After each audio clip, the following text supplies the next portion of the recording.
but my dad was chief of police, or the only day cop they had during the 30s and so on. One of his job was to go over and move the bums off, keep them going. And I didn't know this, and I don't know even if my mother ever knew this, but ever so often some guy would show up at our house for a handout. And I didn't find this out until many years later, talking about my dad. He'd go over to talk to those guys, and he never met a stranger in his life in the first anyway. And if he found out that some of those bums were World War I veteran, he told them where our house was, but he never told Mother. But she fed them anyway. I can a lot of times remember some guy knocking on the back door and looking for something to eat, and then Mother would fix a plate up for him, and he'd sit there in the back steps and eat it. Once in a while he'd want to sharpen knives or or did something like that. But kind of a time frame for that? Do you have any years in mind when that happened? well, it was in the 30s. Dad started working for the town of Milford in 1932, I believe it was. 33. The reason I remember that, I don't remember that actually, Uh-huh. but I do remember the same type of thing happening after the Second World War, when there were a lot of these returning servicemen that unemployed, and they were on the roads or the railroads as well. Mhm. And I can remember my aunt feeding them, and now this was a total reverse. Her husband found that out, and he was just livid because he said they can find plenty of work if they want to work. Well, I don't know if they could or couldn't. I was a small child, but I do remember that. No, go ahead.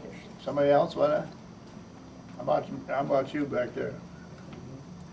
You grew up here. Come on. Yeah. On the railroad, I'm down in Old Town now.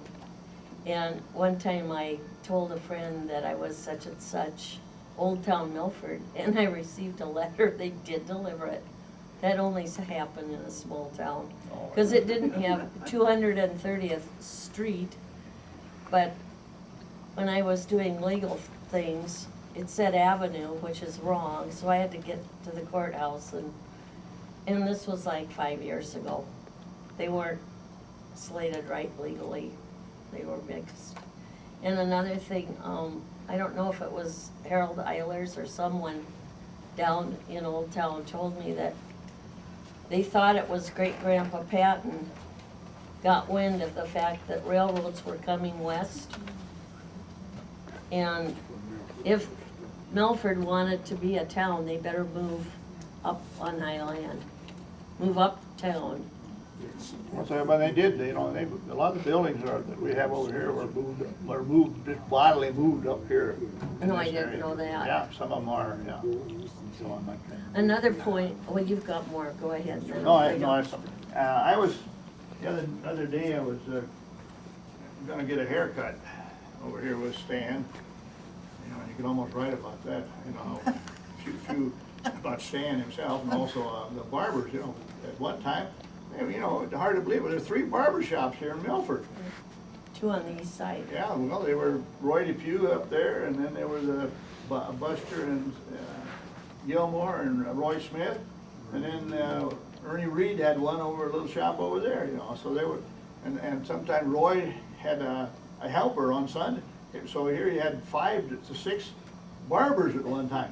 I always said, if you went to, you had the 3 there, if you were in a real big hurry to get your hair cut, you'd go to Buster Gilmore, because he'd very seldom ever say anything. You'd get in there and get right out. If you wanted just a mediocre time killed, go to Roy DePue. But if you felt lazy and wanted to really have a lot of time, go to Ernie Reed, because he'd probably ask you how your grandmother up in Alaska was. I can't figure out how you can support that many barbers in this, that population couldn't have been as big as it is now. Some of you, if you remember, Saturday night, Oh, social. right here, Yeah, social I thing. mean, Saturday night, Yeah.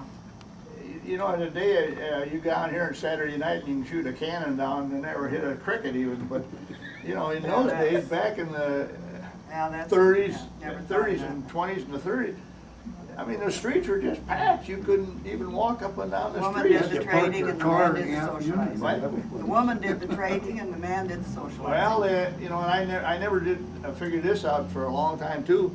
My grandfather, Ed LaFoy, a Rouge, I didn't find out until many years later, I didn't even know this, but he was illiterate. Because I got a hold of his marriage license and his was signed with an X. Wow. And I didn't know he was illiterate. I always, as I think back, I'd go over there on Sunday and have him read the funny papers, and he'd always have some dumb excuse why he wouldn't read them to me, you know. But anyway, I didn't know that, maybe some of you don't, but the pool hall was the employment agency. Because the guys that were unemployed went down to the pool hall, and if a farmer or somebody wanted a day labor or something like that, they went into the pool hall and hired these guys. And I never thought of it. I had somebody one time said, you know, as a kid, where'd you spend some of your time? I said, in the pool hall. And, you know, I said, well, they'd watch the Music Man too many times, you know. But, and then I said, well, what the heck, nothing wrong with that. My granddad was in there, you know. And I don't appreciate that. He even took my sister in with the pool hall with him. How many pool halls were there? Even her, At one time, there were two pool halls. Two pool halls. Yeah, but the big one was right over here, and right along the front edge there, yeah, they've closed it up, but they used down below, they had a bowling alley. But they had a grill there for light, and then right along that ledge there was always a bunch of old geezers sitting there chewing the fat, you know, on that thing, but, anyway, it wasn't anything more than, you know, it was a social club for the town.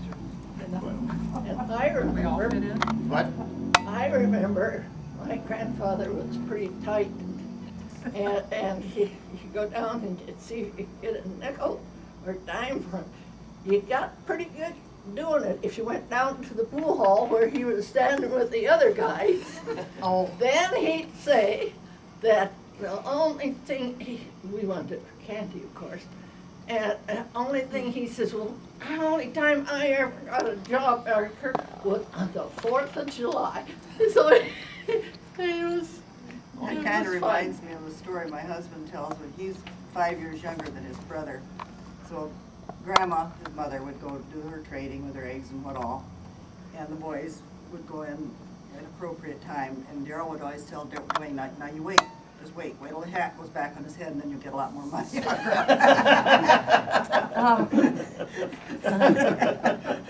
Well, he never took me inside. This had to be on the They just went outside. in for their money. Yeah.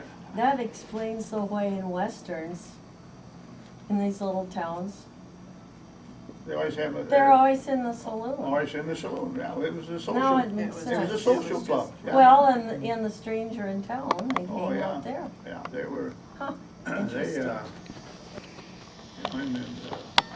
I remember I had a paper route, and Dan Berger was one of them. Some of you might remember the Bergers.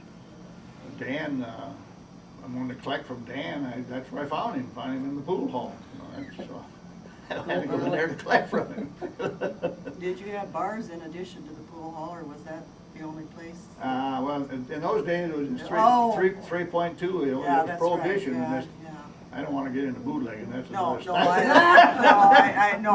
forgot about that. Somebody keeps asking me, why don't you write about the bootleggers? I said, well, I don't want to be stepping on anybody's toes.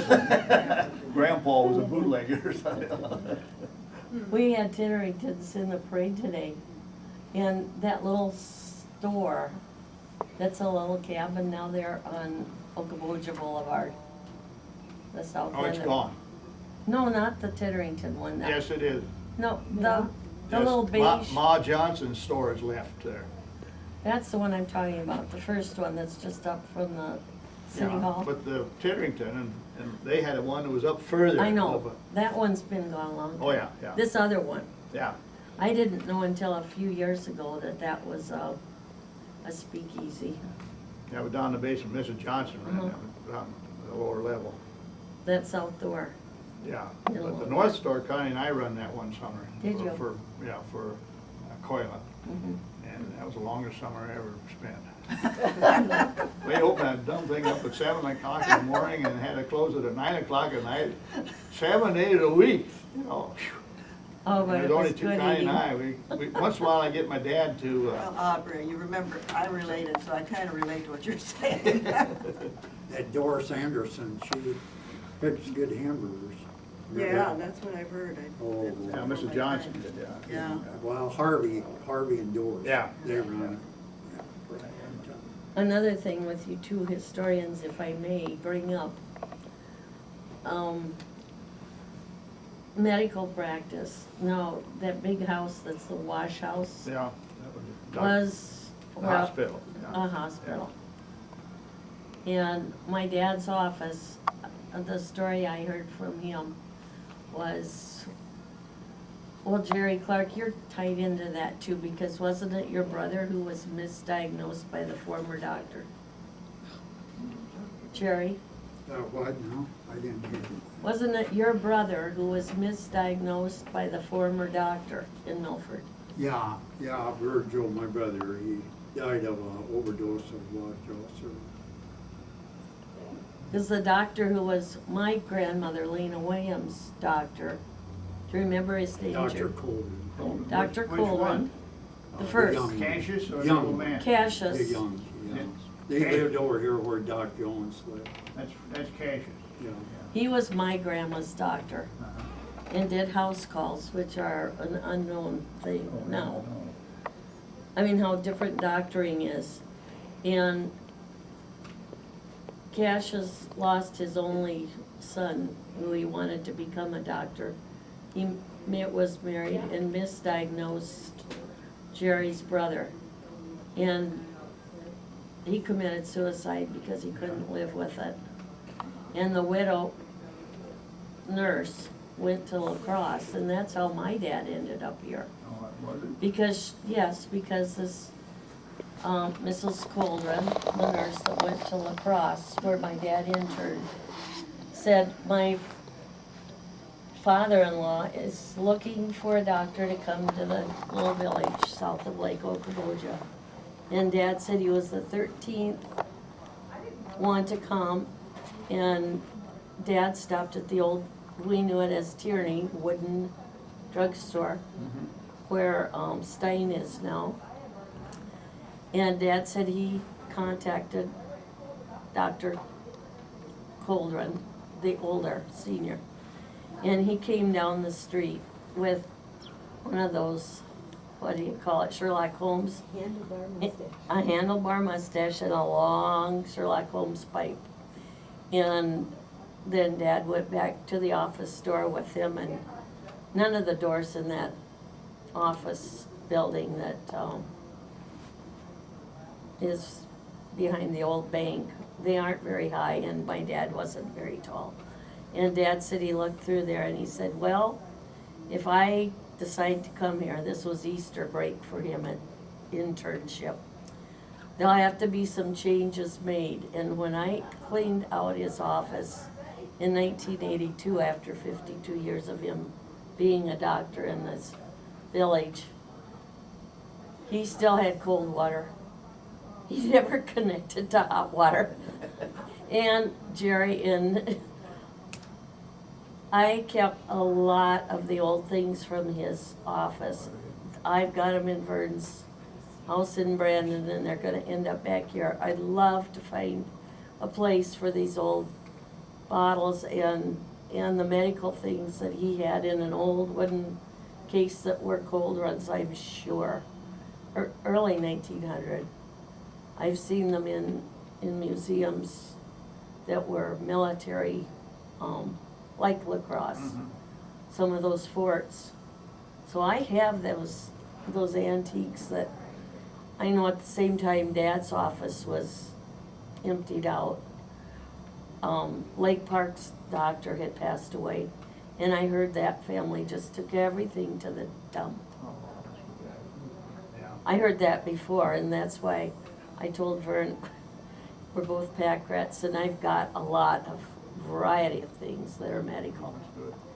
that I wish I could find a home for, because my daughters won't have a place for them. Dixon County Museum up there. They didn't, they took his black medical case. Jerry's got the, Since when did you ask him last? oh goodness, a few years ago. Well, it's changed. Who should I contact? Cindy Schubert, she's a curator. She's a curator. I'll talk to you I'm afterwards. on the board too. Good. And I also have something that belonged to my grandpa Frank Williams that Kenny Hedrick gave me. It's all rolled up, and it's an early plat of Milford. Oh. That's historical. There's a lot of. Before I go, Jerry and I both were classmates, and we both lost 2 classmates Well, this spring. I thought he was older than you. I do too. Same with Ione, I think she's older than I. I grew Were up. you classmates? No, she was a year behind me, weren't you? Yes. Yeah. And he lived next door to my grandparents, and I was there when I started, about 5th grade, I think I started living there, pretty much there. Yeah. And I can Gladys. remember, but I don't know just when it was, but Tell some stories about it. he Yeah, can you tell some stories? he got the mumps. He Oh, got no. the mumps. Well, I was In the supposed to summer. stay away from him. But what do you know? He chased me into my grandmother's house, and lo and behold, I got the doggone mumps. From No, From him. oh, you made that up, No, No, Ione. I didn't. And I remember my aunt, of course, you know, she bored at that time, doing nothing, being sick, and she read me the book, Miss Minerva. I wish I could find that book and read it now. Yeah, they had I think about a lot of the places along there, my parents and the Hunts next door and, Avon, but they all had those wonderful screened-in front, and swings. and Porch swings swing. in there. They had a swing in there, didn't they? Yeah. Yep. They had a swing over in the south end. But they had a cot in the summer and a Yeah, table, and the they best spent And they had some of them, ages. what do you, you look through them and they had the double pictures. Oh, yeah. Stereoptic contact. You you got that yet, somewhere? Oh, I've got one of Yes. those packed Huh? away somewhere. Do you have, Ione? Yeah, you got it. I got it. You Yeah, got it up on that I shelf. always, yeah, I I got it never up in my living room on a shelf. yeah, I remember we go a lot of times over there, but in those days, you could float in and out of everybody's house, it didn't make much, a whole lot of difference. I grew up, the Spears grew up right across the street from me, and I, Shirley was in the same class that I was, 12 years, and Vaughn was my best friend, and we floated in and out of either's house, I don't know. And his sister Jean was about 3 years younger, I Yeah. think. Yeah, she And did. I don't suppose she liked me telling the story about her. And we got in real trouble with it. But Shirley, Vaughn's sister, Shirley,